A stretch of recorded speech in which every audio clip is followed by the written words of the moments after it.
Greetings people, welcome to today's program. Look at what I have here, the Panasonic G80 or G85 as it's called in some regions. I only just picked this up last week, so I just wanted to give you my initial overview and thoughts on what I think of it so far. I'll firstly talk about the build and handling, then go over some of the key features, touch on the image quality, and then give you the pros and cons, and then right at the end you can see some sample images, just photos for now. I haven't got any video to show you, but that will follow. So first of all, build and handling. It's certainly very chunky. Before this I owned a Panasonic G6 and that was quite plasticky. It was an all plastic build, but this is now added the weather sealing, so it's a part metal chassis. So it's very chunky, very tactile. The grip feels really good on it, and the dials feel really good as well. Here as well you can see that they're very solid. Everything's really chunky, very nicely built, and so that's what I do like about it. It's really nicely made. You can pull out the screen there. It's got the fully articulating screen. So that's really good. That's impressed me so far, that it feels a lot chunkier, a bit heavier obviously than the G6, more on a par with the GH4 really. Also, some of the key features for me are the 4K photo, so that's got a dedicated dial there on the side. You can just flick that around, and if you want to shoot in 4K photo mode you can do that.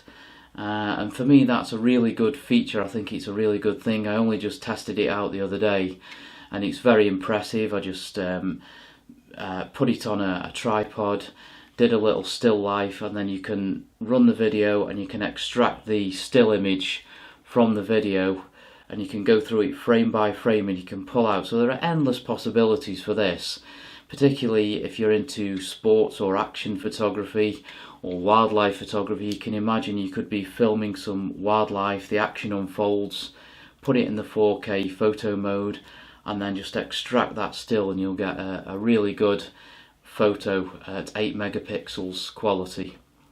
The other thing that I really like on this camera, one of the reasons that I purchased it, was for the post focus feature. Now that some people might say, well, that's just a bit of a gimmick, but actually I think it could be something that's really useful, particularly if you're into landscape photography.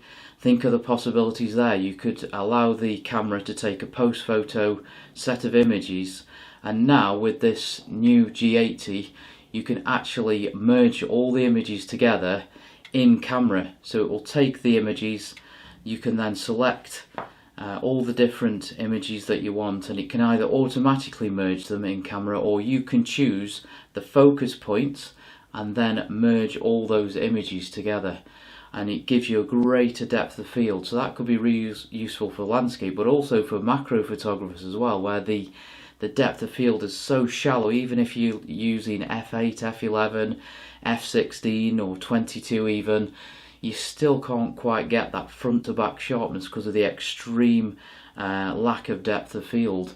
With this feature you could put your post focus feature on and then you could merge all those images together to just give you that extra depth of field in macro photography. So I think that's really good. Also, you've got the dual image stabilization feature on this camera now.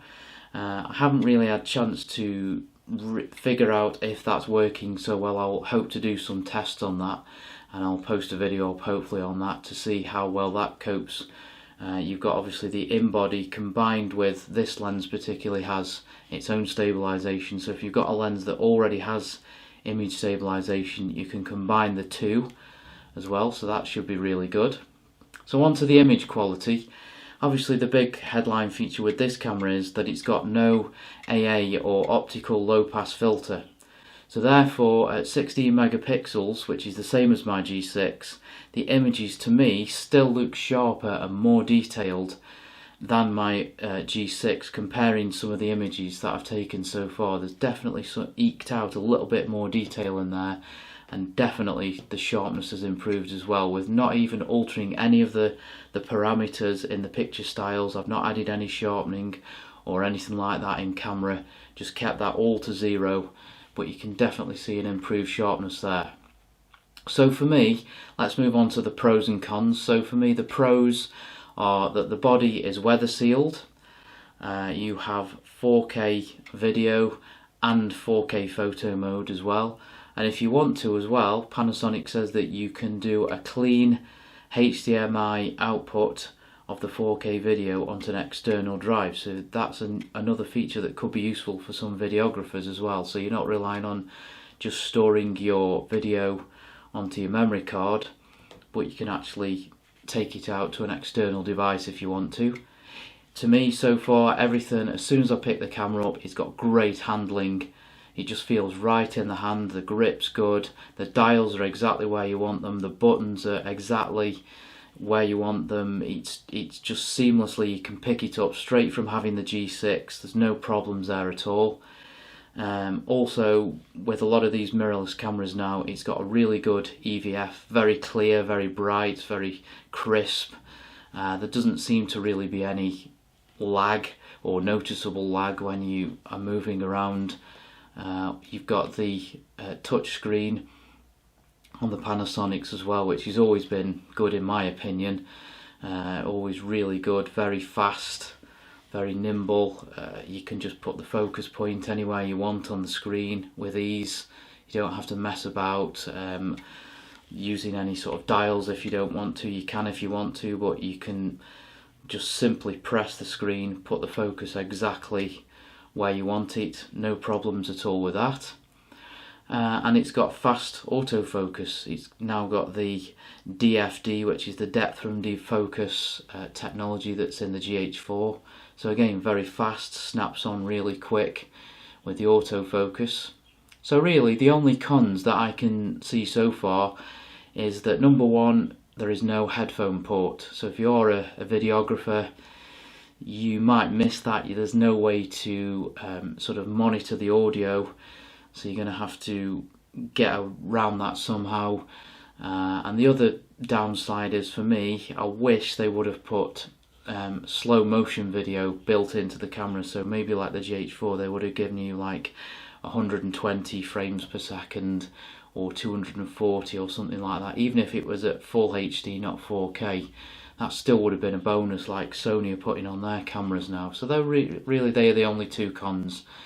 So that's it really, that's my summary so far, and I will put up another video with some video samples, particularly 4K.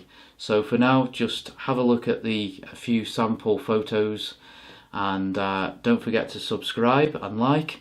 If you've got any comments or questions about the camera, feel free to put them below, and enjoy. Thanks for watching, folks.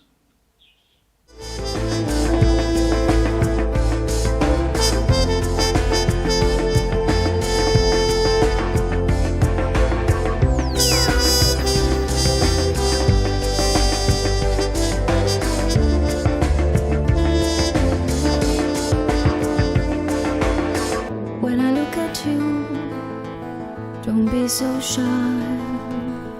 A different view makes me wanna cry.